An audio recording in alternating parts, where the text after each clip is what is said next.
Kalian akan dituntut di hadapan Allah Subhanahu wa taala. Ingat wahai pemimpin bangsa, jabatan kalian tak lama tapi hisapnya super lama. Kita negara konstitusional. Undang-Undang Dasar 1945, Pancasila, Negara Kesatuan Republik Indonesia. Maka dalam koridor demokrasi bicara.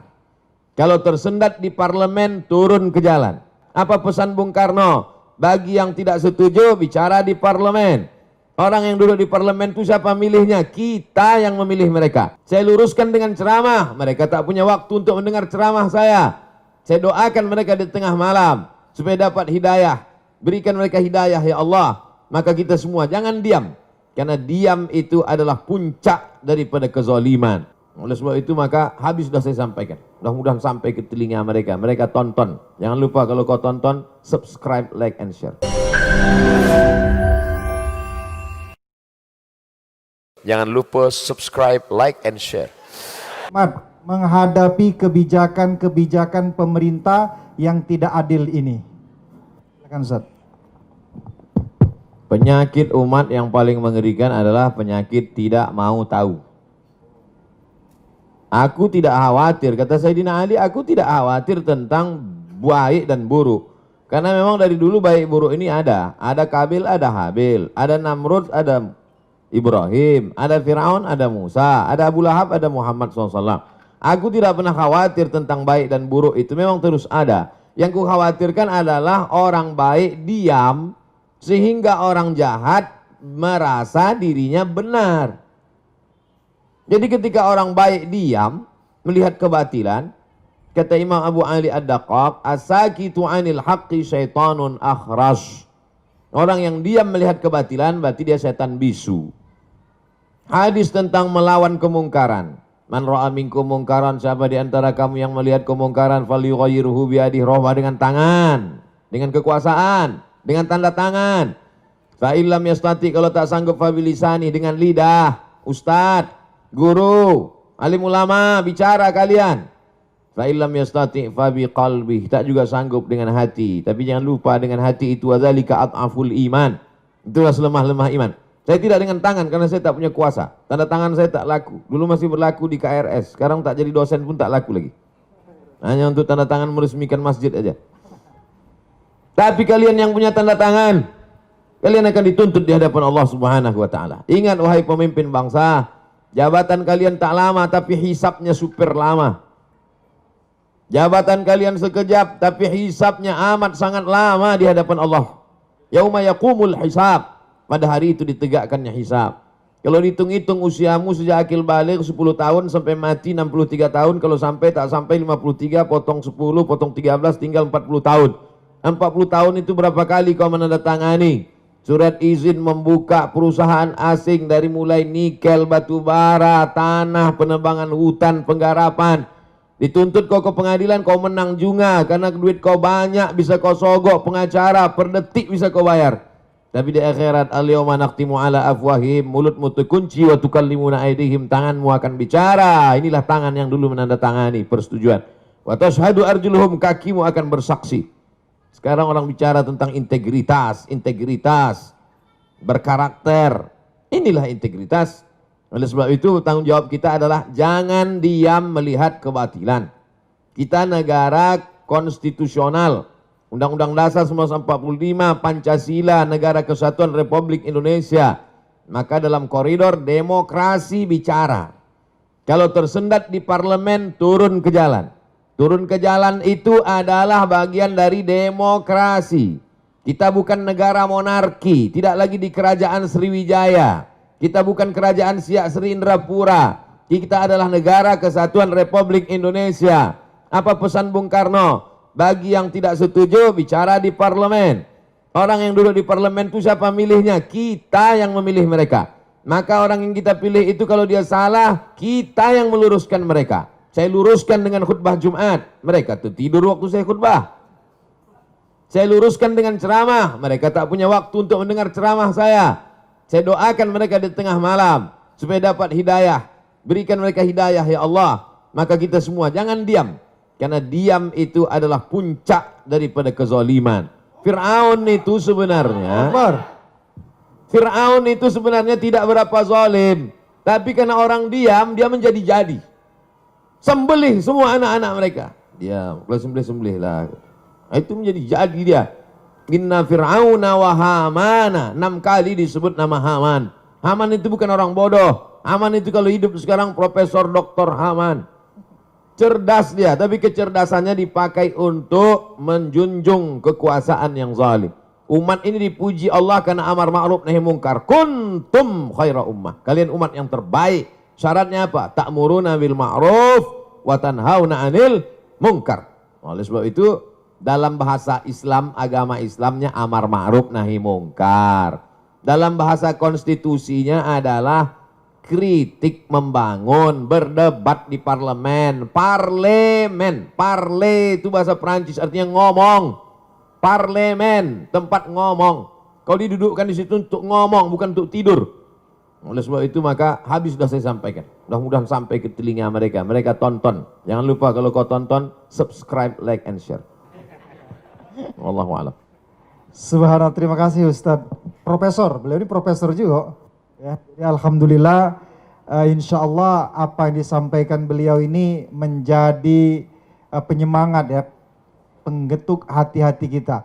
Ustadz, ada pertanyaan yang kedua ini dari M. Alvinus AR. Assalamualaikum Pak Ustadz Abdul Somad. Menurut Ustadz, langkah-langkah memperjuangkan kedaulatan energi yang sudah diambil oleh Serikat Pekerja Pertamina, apakah sudah tepat? Lalu yang kedua, kiat-kiat apa yang harus diambil pekerja Pertamina untuk mempertahankan Pertamina ini tetap 100% milik rakyat Indonesia? Silakan Ustadz. Kita punya pakar-pakar, pakar undang-undang tata negara, pakar undang-undang hukum segala hukum dengan berbagai macam cabang-cabangnya. Soan ke mereka, silaturahim ke mereka, presentasi ke mereka. Datangi itu anggota-anggota dewan. Konstituen Bapak kami ini adalah orang yang Bapak duduk di situ, kami milih Bapak. Kami datang ini mau menyelamatkan Bapak supaya jangan sampai masuk neraka jahanam, Pak. Kami sayang sama Bapak. Maka dengan ini kami hadir, Pak. Dengan Ustadz minta sumbang saran, kontribusi, doanya. Dengan mereka tokoh-tokoh itu jelaskan, presentasikan. Itu bagian dari amar ma'ruf nahi mungkar. Banyak orang sekarang amar ma'ruf, ngajak zikir, ngajak baca Quran, ngajak i'tikaf. Banyak amar ma'ruf, ngajak ke Makkah, itu yang paling banyak, ngajak umroh. Tapi untuk mengajak, melarang orang dari buat kemungkaran ini, kenapa? Takut tersinggung, takut kena bully, takut kena caci maki, takut kena macam-macam. Takut kena kriminalisasi. Nah, itu. Oleh sebab itu saya sampaikan, bagi sahabat-sahabat pejuang-pejuang, dulu pejuang-pejuang ini mengangkat senjata untuk mengusir Belanda, Jepang, komunis. Hari ini kita tidak lagi berhadapan dengan Jepang, Belanda, tapi justru berhadapan dengan anak bangsa yang kulitnya seperti kulit kita, hidungnya pesek macam kita, bahasanya bahasa kita, tapi isi otaknya lebih parah daripada Jepang dan Belanda. Oleh sebab itu maka kuat-kuatkan hati. Ini hati kita ini bimbang, takut, cemas, ngeri sedap.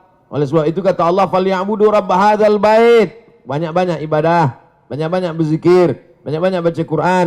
Kalau kau buat banyak ibadah, falyabudu rabb hadzal bait, Allah balas 2. At'amahum min ju'.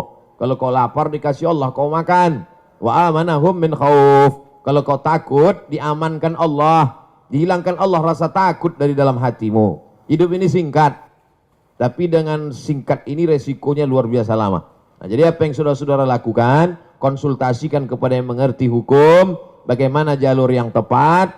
Bismillahi tawakkaltu 'alallah, la haula wala quwata illa billah. Niatnya adalah memperjuangkan harta benda milik rakyat, milik umat. Man mata duna malihi fahuwa syahid. Siapa yang mati membela harta bendanya, matinya mati syahid. Nah, itu Nabi yang ngomong begitu, bukan saya. Wallahu a'lam bishawab. Terima kasih Ustadz Abdul Somad. Tampaknya ada lagi pertanyaan, begitu antusias masyarakat Kota Palembang dan Sumatera Selatan menanyakan pertanyaan-pertanyaan ini. Datang lagi pertanyaan dari Haji Ian Suyanto. Assalamualaikum Ustadz Abdul Somad. Bagaimana caranya agar satu pengelolaan negara mau melaksanakan amanat Undang-Undang 45 pasal 33. Lalu yang kedua, masyarakat mau memahami tentang bahaya privatisasi energi secara nasional. Lalu yang ketiga, ketika hati pemimpin masih dibuka oleh Allah Subhanahu wa taala untuk amanat, maka itu semoga ada keberkahan dan keselamatan bagi rakyat. Tetapi bila hati mereka tertutup, maka upaya apa yang bisa diperbuat oleh rakyat? Nah, ini yang ketiga, ini agak ngeri-ngeri sedap, Ustaz. Silakan, Ustaz. Bagaimana caranya supaya satu pengelolaan negara mau melaksanakan amanat Undang-Undang 45 pasal 33 bahwa bumi, air dan segala isinya untuk dikuasai negara untuk kemakmuran rakyat. Bagaimana supaya mereka mau? Ya semua harus bicara. Anak-anak muda di kampus jangan diam saja. Dulu tahun 98 waktu saya masih mahasiswa sebelum ke Mesir, itu ketika mahasiswa diam dia itu dikirimi kolor sama BH dari Jakarta. Artinya bencong kalian, kenapa tidak bicara? Suarakan aspirasi, sampaikan, kalian kan mengerti. Mahasiswa itu kan membaca, mahasiswa itu yang paling bisa menyuarakan karena dia tidak punya kepentingan. Kalau perusahaan-perusahaan pimpinannya mungkin takut, kepala-kepala daerah mungkin takut, banyak catatan dosanya. Tapi mahasiswa di mana letak? Kalau waktu jadi mahasiswa aja sudah tidak punya idealisme, apalagi nanti sudah menjadi pejabat. Oleh sebab itu semua bicara, mahasiswa bicara, tokoh masyarakat bicara, mak-mak milenial juga bicara. Di grup-grup WhatsApp itu jangan lagi bicara tentang artis itu, ini segala macam. Yang mubazir tak tentu arah, itu namanya dosa kering. Dosa kering itu artinya berdosa kering, tak ada manfaatnya. Tak ada dunia, tak ada akhirat. Oleh sebab itu speak up, bicara. Yang kedua, masyarakat mau memahami tentang bahaya privatisasi. Bagaimana supaya masyarakat ini paham? Termasuklah hari ini. Hari ini yang bicara bukan Abdul Somad. Kalau Abdul Somad yang bicara, orang akan, tahu apa Abdul Somad tentang minyak? Paling tahu dia minyak jelantah. Tapi ini yang bicara adalah serikat pekerja. Mereka ngerti. Bahasanya gue bahasa simpel, sederhana. Bahasa-bahasa yang mudah dipahami masyarakat. Dosen-dosen di tengah komunitas Civitas Akademika, mahasiswa di kampus, karena kampus itu otaknya. Kalau sudah otaknya rusak, ya error lah semua. Kampus itulah puncak intelektual. Dosen-dosen itu, guru-guru besar itulah orang manusia-manusia suci itu zaman dulu. Orang-orang yang bisa menulis baca zaman dulu itu diberi fasilitas khusus oleh raja-raja. Kenapa? Karena mereka lah orang-orang suci yang selalu memberikan aspirasi, masukan. Jadi kalau mereka sudah diam, takut nanti tidak mengalir uang ke kampus, takut nanti tidak ada tunjangan, nah ini bahaya karena otak sudah rusak. Sengaja dijauhkan Allah lambung itu jauh dari otak. Supaya apa? Supaya otak kita itu beda dengan otak-otak. Itu maka dijauhkan Allah Ta'ala. Nah, oleh sebab itu maka ini semuanya mesti sadar. Kesadaran nasional. Ada yang mengatakan taubat nasional. Orang taubat itu kan setelah sadar. Kalau nggak sadar gimana mau taubat? Ketika hati pemimpin masih dibuka Allah untuk amanat, maka semoga ada keberkahan dan keselamatan. Tapi bila hati tertutup, upaya apa yang diperbuat oleh rakyat? Tak ada doa lain, tak ada jurus lain kecuali doa silahul mu'min. Doa. Ittaqu da'watal mazlum fa innahu la turad. Takutlah kamu doa orang teraniaya. Minyaknya diambil orang asing, dia disuruh beli minyak lebih mahal pula dari tempat asing itu. Pengelolaannya dikhianati, dia teraniaya, terzolimi. Jangan sampai kau tak mau berdoa. Panjatkan doamu di tengah malam saat orang lain sedang tertidur pulas. Kau sedang membangun sebuah hubungan dengan Allah secara khusus. Maka mintakan kepada Allah, berikan hidayah pada mereka ya Allah. Bina mereka ya Allah. Sudah bolak-balik tak juga kau bina, binasakan ya Allah. Jangan sampai binasa. Karena kita diutus, kata Nabi, lam ub'ats la'anan. Aku tidak diutus untuk memberikan laknat, tapi aku diutus wa ma arsalnaka illa rahmatan lil alamin. Mudah-mudahan yang punya kekuasaan, yang tanda tangannya masih laku, yang jabatannya masih hebat, diberikan Allah hidayah sehingga kekuasaannya, jabatannya itu menjadi rahmat untuk semesta alam. Terima kasih. Terima kasih Ustadz Abdul Somad. Ada lagi pertanyaan keempat. Jadi silakan pemirsa, saudara-saudara sekalian bisa diikuti di YouTube beliau, di DL Media, di Zoom yang sudah kita kasih, bisa berpartisipasi sore hari ini. Selanjutnya ada pertanyaan dari Imam Ahmad Zunaidi. Assalamualaikum Ustadz Abdul Somad. Bagaimana seharusnya sikap kami, para pejuang kedaulatan migas, agar hati kami tetap teguh dan konsisten memperjuangkan kedaulatan migas? Hati ini berbolak-balik. Nanti pas kumpul sama pejuang-pejuang migas, pas sedang berada di ruangan, semangat, semangat, merdeka. Begitu keluar dari situ letoy, loyo. Baru kena 3 kali kena SMS macam kerupuk. Kerupuk kena air, habis. Tidak ada yang bisa membangkitkan semangat itu kecuali intern dari dalam. Yang ekstern dari luar ini tak ada. Intern dari dalam itu dibangkitkan. Bahwa perjuangan saya ini bukan untuk saya. Kita udah selesai dengan rumah baru, mobil baru, kendaraan baru, itu bukan kita lagi. Kita berpikir untuk bangsa, untuk umat. Bagaimana supaya minyak ini murah. Bagaimana supaya 67% tambah 12% tadi kembali untuk rakyat ini. Bagaimana supaya kita bisa menikmati biaya sekolah murah. Bagaimana supaya negeri ini aman. Baldatun thayyibatun wa rabbun ghafur. Karena orang lapar amat sangat mudah diprovokasi. Jadi siapa yang memperjuangkan kedaulatan migas ini, sesungguhnya dia bukan memprovokasi masyarakat. Dia sedang menjaga keutuhan anak bangsa. Karena orang kalau sudah lapar, orang lapar mudah dipicu lalang kering di panas terik. Nah, setelah kau kuatkan hatimu, kuatkan hati. Ustadz kalau sedang susah hati apa Ustadz baca? Selawat. Allahumma salli ala sayyidina Muhammad wa ala ali sayyidina Muhammad. Allahumma salli ala sayyidina Muhammad wa ala ali sayyidina Muhammad. Allahumma salli ala sayyidina Muhammad wa ala ali sayyidina Muhammad. Jadi pejuang-pejuang ini hubungannya dengan Allah itu mesti kuat. Jangan sama dukun. Jangan pakai sabu, jangan ngelem. Hubungannya mesti kuatkan dengan Allah. Karena kita ini hanya casing saja. Sama semua casing kita ini. Darah, tulang, kuku, bulu, sumsum. Yang menguatkan kita itu kata Nabi, ala fil jasadi mut'ah. Dalam dirimu itu ada segumpal. Idza salahat salahal jasadu kullu. Kalau yang itu kuat, yang lain ikut menjadi kuat. Wa idza fasadat, kalau dia lemah, maka yang lain ikut menjadi lemah. Ala wahyal qalb, hati. Kuatkan hatimu dengan banyak dekat kepada Allah. Wadhkurullaha dzikran katsira, banyak-banyak dekat kepada Allah. Saya tak paksakan satu zikir tertentu, terserah. Mungkin kata mursyid, tarekat dia zikirnya Allah Allah. Bagus, lanjutkan. Zikir asma zat tunggal. Allah Allah Allah Allah Allah Allah Allah. Ada pula yang dikasih gurunya afdhal zikri fa'lam annahu la ilaha illallah. Bagus. Ada pula yang dikasih zikir asmaul husna, ya qawi ya qawi ya qawi ya qawi ya qawi, wahai engkau yang maha kuat, ya qadim ya qadim ya qadim ya qadim ya qadim ya qadim ya qadim, wahai engkau yang kekal abadi. Bisik sebelah, Pak Ustadz, kata ketua panitia, jangan ya qadim teruslah, Pak Kapolres tersinggung kata. Macam-macam zikir, tapi kalau saya pribadi selawat. Allahumma salli ala sayyidina Muhammad wa ala ali sayyidina Muhammad. Berapa kali Pak Ustadz? Sebanyak-banyaknya. Siapa yang mengamalkan 100 kali, 500 kali, 1000 kali, bagus, itu untuk latihan.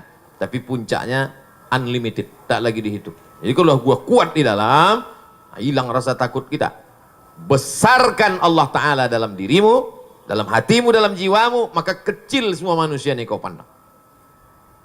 Saya sekarang ini melihat semua ini kecil. Kenapa? Karena sedang di atas. Kecil semua, gedung-gedung, mobil-mobil kecil. Kalau kita berada di atas, maka kecil kita melihat sesuatu. Oleh sebab itu, dekatkan dirimu dengan Allah, sehingga kecil, remeh-temeh kau lihat masalah-masalah dunia. Kau angkatkan tanganmu kepada Allah. Allahu Akbar. Perjuanganmu, jihadmu adalah memperjuangkan migas supaya balik kepada umat, balik kepada anak bangsa. Demikian. Subhanallah. Beliau tadi menjelaskan begitu komprehensif. Kalau tadi legislatif, kena nasihat, yudikatif, kena juga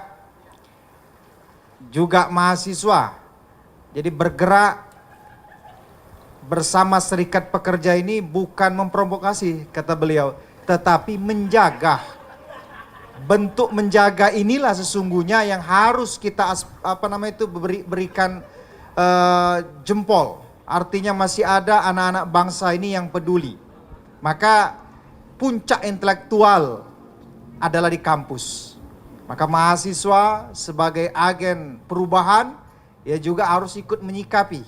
Tidak bisa hanya serikat pekerja atau hanya kelompok-kelompok kecil, tapi juga mahasiswa sebagai agen perubahan atau pusatnya intelektual harus ikut berpartisipasi. Karena apa? Ini menjaga kedaulatan, bukan hanya kepentingan Pertamina, tapi kepentingan bersama untuk anak cucu kita yang akan datang.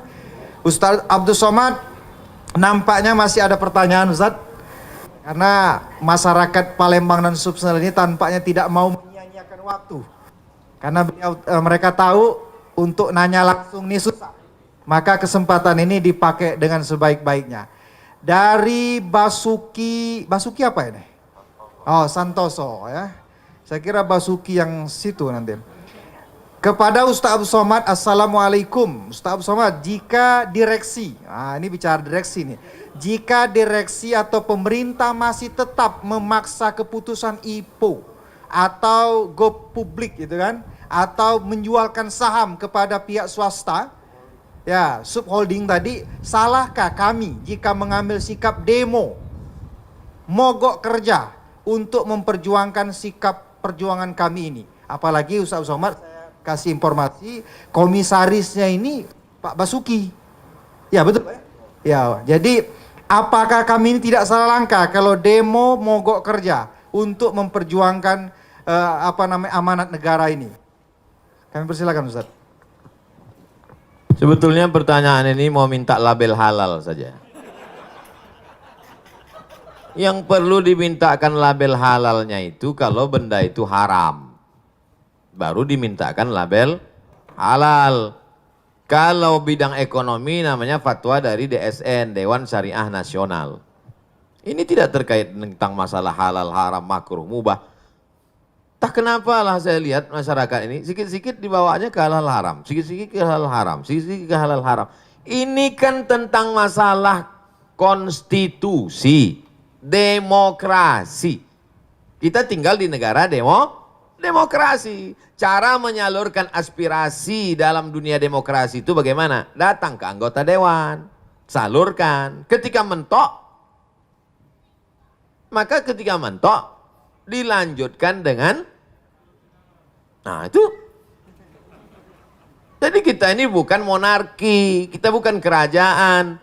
Dalam negara kerajaan, kalau orang melawan itu ditangkap. Tapi dalam negara konstitusi, Pancasila, demokrasi, maka kita dibenarkan itu. Tapi bukan dengan cara anarkis, bukan dengan menghancurkan, tapi untuk menunjukkan. Di Malaysia namanya unjuk perasaan. Karena perasaan kita itu di dalam, mau kita tunjukkan.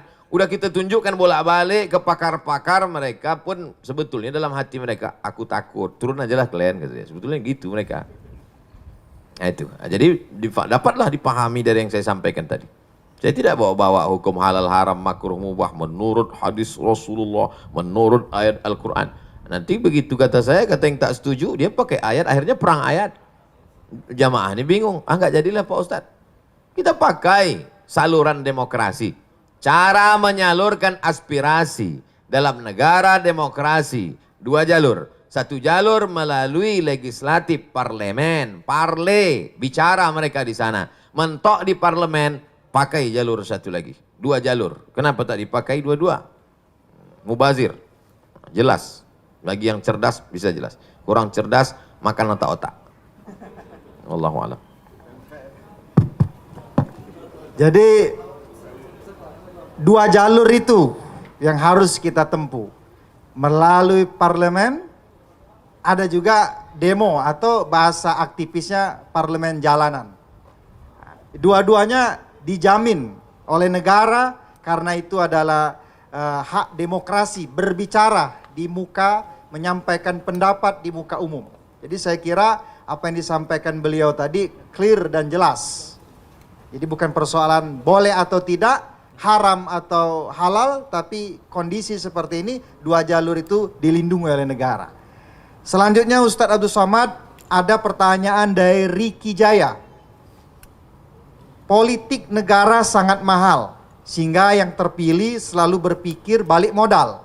Kalau seperti ini terus, akan susah negara ini maju. Mereka akan punya kepentingan individu dan golongan. Bagaimana Ustadz, supaya kita bisa memiliki konstitusi yang tegak dan bertanggung jawab, sehingga negara bisa berdaulat, kalau mental pemimpin dan politikusnya seperti ini? Panjang ini pertanyaan Ustadz. Saya mau jadi bupati. Misal, bukan saya mau jadi bupati. Kecil kali lah bupati. Saya mau jadi bupati. Anggota legislatif di kabupaten itu 50 orang. Maka saya sogok satu anggota dewan itu 1 miliar. Pilih saya. Maka cukup modal saya 50 M. Duduk. Itu kalau pakai sistem dulu. Dipilih oleh anggota dewan. Sekarang high cost. Biaya terlalu tinggi. Kenapa? Karena yang mau dikasih duit ini tidak hanya anggota dewan yang 50. Semua. Grup pengajian ibu-ibu kali 50 jilbab. Yang ini jilbabnya bergambar, yang ini tidak. Grup-grup anak muda mesti belikan net poli. Yang minum-minum kasih pula lagi minum. Ini setiap turun ke bawah. Jadi high cost. Lebih dari 50 M. Ini sekedar gambaran saja. Mau dipakai lewat cara pemilihan anggota legislatif, tetap berbiaya. Mau dipilih masyarakat langsung seperti sekarang, lebih tinggi high cost dan gesekannya juga. Antar kepala sekolah dengan guru beda pilihan. Antar imam sama makmum salah ayat. Itu jadi memang cost gesekannya kemana-mana. Jadi solusinya gimana Pak Ustadz? Solusinya tidak lain tidak bukan adalah perbaikan ekonomi. Kalau ekonomi masyarakatnya mapan, itu duit-duit sawer itu nggak mempan. Pertama perbaikan ekonomi, yang kedua kesehatan mental masyarakat. Jadi masyarakatnya itu sehat ya secara mental, otaknya itu sehat, badannya itu sehat. Sehingga ketika dia dikasih dia berpikir panjang. Saya terima sekarang 100.000, saya pilih orang begini untuk apa? Sekarang karena dia lapar dia tak sempat mikir. Orang lapar tuh nggak bisa berpikir. Diajak berpikir error duluan dia. Oleh sebab itu maka lagi-lagi dua ini. Kalau masyarakat itu mapan secara ekonomi, otaknya disehatkan oleh Ustadz. Ustadz dari mimbar menyampaikan, Iqna' bima qasamallahu laka takun aghnan nas. Merasa cukuplah engkau dengan pemberian Allah, maka kau menjadi orang yang berkecukupan. Jadi dia tidak lagi menjadi masyarakat yang konsumtif. Mazhabnya konsumerisme. Maka insya Allah selamat. Itulah yang tujuan saya ceramah selama ini. Mari belanja ke warung tetangga. Mari memproduksi air minum kita. Mari kita produksi pangan. Tujuannya apa? Ketahanan ekonomi, kemapanan finansial. Sehingga masyarakat tidak mudah dibeli suaranya oleh penjahat-penjahat intelektual, penjahat-penjahat politik yang memang high cost tadi. Saya tidak akan pernah lelah menyampaikan itu. Karena setan sampai sekarang belum pensiun. Nanti kalau sudah setan pensiun dini baru kita sama-sama lelah. Dua saja kuncinya. Capek kita, menang setan. Capek setan, menang kita. Oleh sebab itu, inna syaitana lakum aduun. Setan itu musuh kamu, fattakhidhuhu adua. Jadikan dia sebagai musuh. Karena banyak orang berkawan dengan setan. Saya kira demikian. Terima kasih Ustadz Abdul Somad. Alhamdulillah.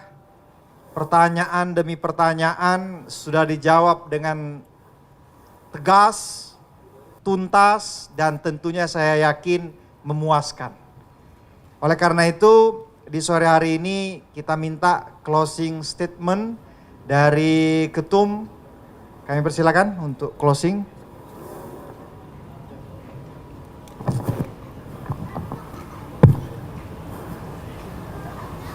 Baik, terima kasih Pak Ustadz atas pencerahan dan juga diskusi pada sore ini. Namun di akhir daripada diskusi sore ini, kami selaku Serikat Pekerja akan menyampaikan statement ataupun closing daripada statement ini. Yang pertama, apakah kita akan menuju ketahanan, kemandirian atau kedaulatan energi? Itu adalah sebuah pilihan. Pilihan berarti prioritas.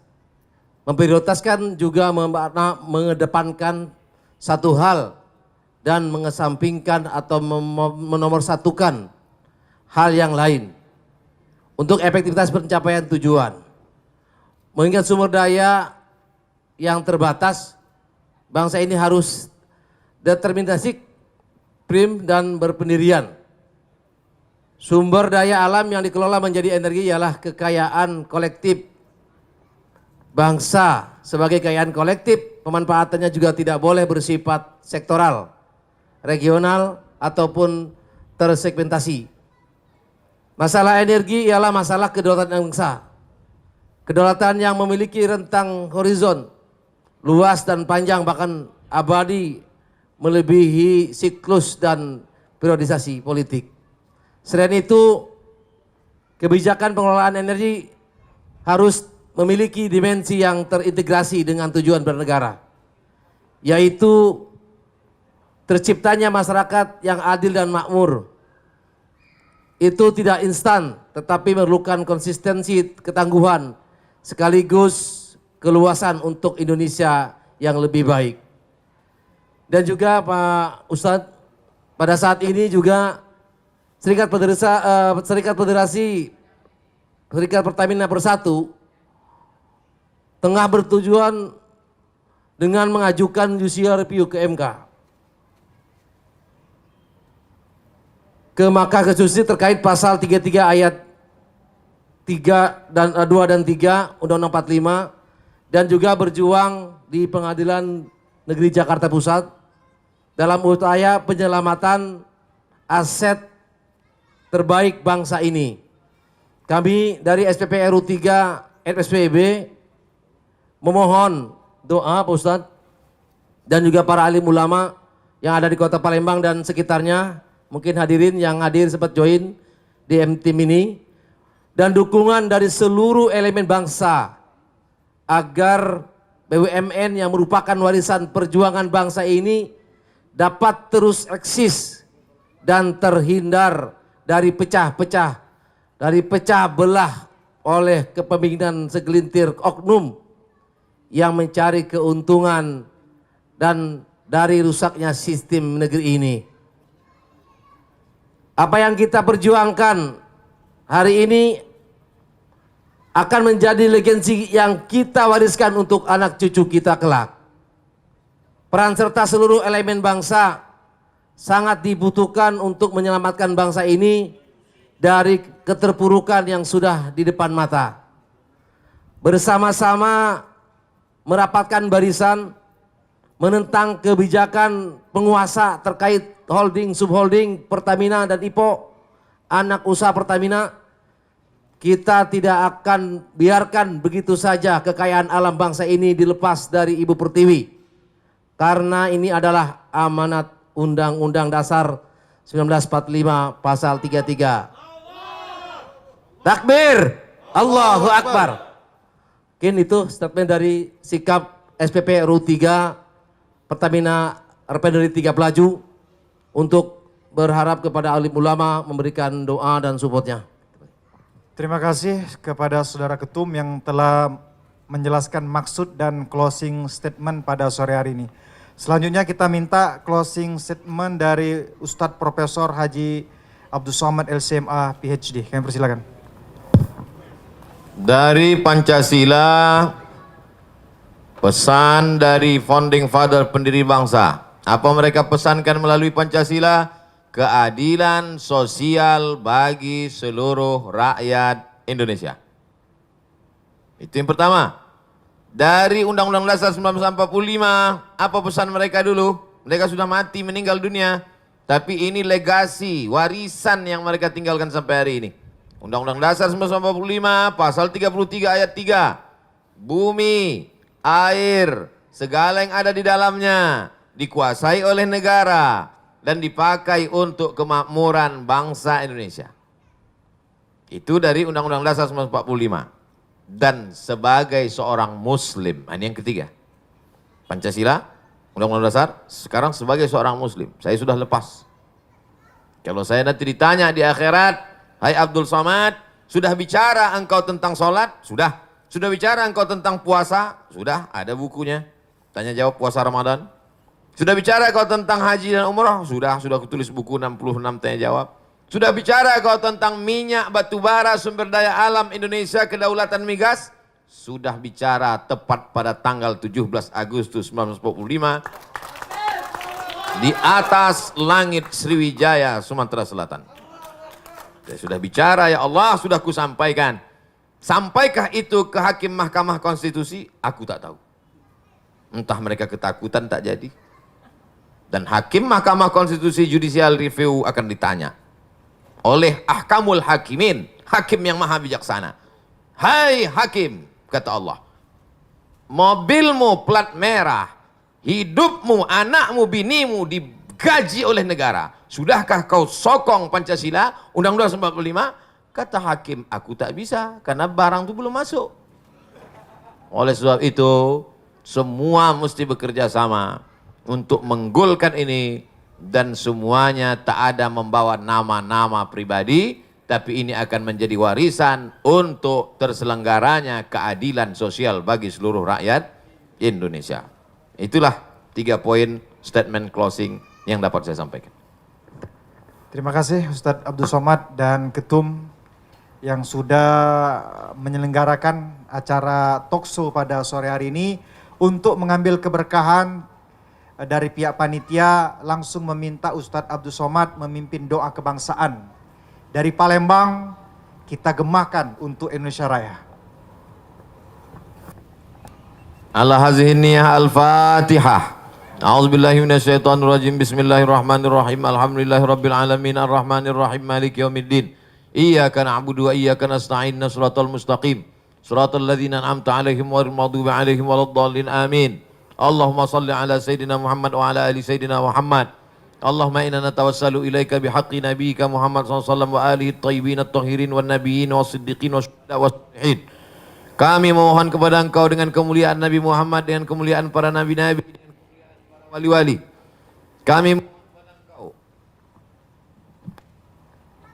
Kami mohon kepada Engkau dengan kemuliaan surat Al-Fatihah. Antuballigh maqasidana, sampaikan segala niat baik kami ya Allah, supaya hasil alam bangsa Indonesia ini kembali kepada bangsa Indonesia, tidak dikuasai lagi oleh pihak asing ya Allah. Ya Qawiyyu ya Matin, Engkau yang maha kuat, qawi imanana, kuatkan iman kami.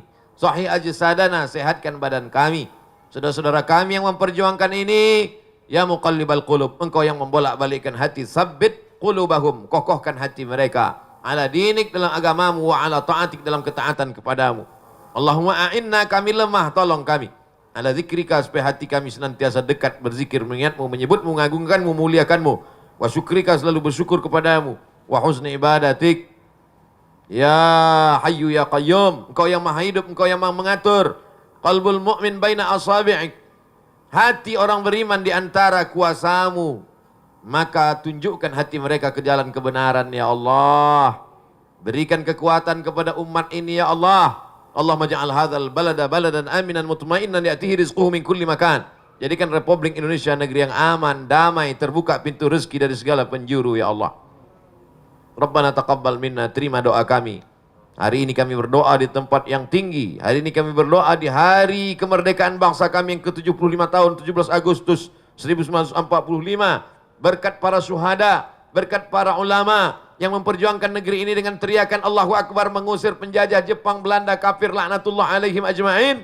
Hari ini kami memohon, berikan kami kekuatan supaya sumber daya alam yang Kau berikan ke negeri kami ini dapat dinikmati oleh anak cucu kami sampai hari kiamat ya Allah. Jadikan negeri kami tetap menjadi negara kesatuan Republik Indonesia yang berketuhanan yang Maha Esa, berkeadilan sosial bagi seluruh rakyat Indonesia. Rabbana atina fid dunya hasanah wa fil akhirati hasanah wa qina adzabannar. Wa sallallahu ala sayyidina wa maulana wa syafi'ina wa dzukhrina Muhammad wa ala alihi wa sahbihi wasallam walhamdulillahi rabbil alamin. Taqabbalallahu minkum minna wa minkum taqabbal ya karim. Terima kasih atas segala perhatian. Mohon maaf atas segala kesilapan, banyak tutur kata tak berkenan di hati, menyinggung perasaan. Terima kasih. Wassalamualaikum warahmatullahi wabarakatuh.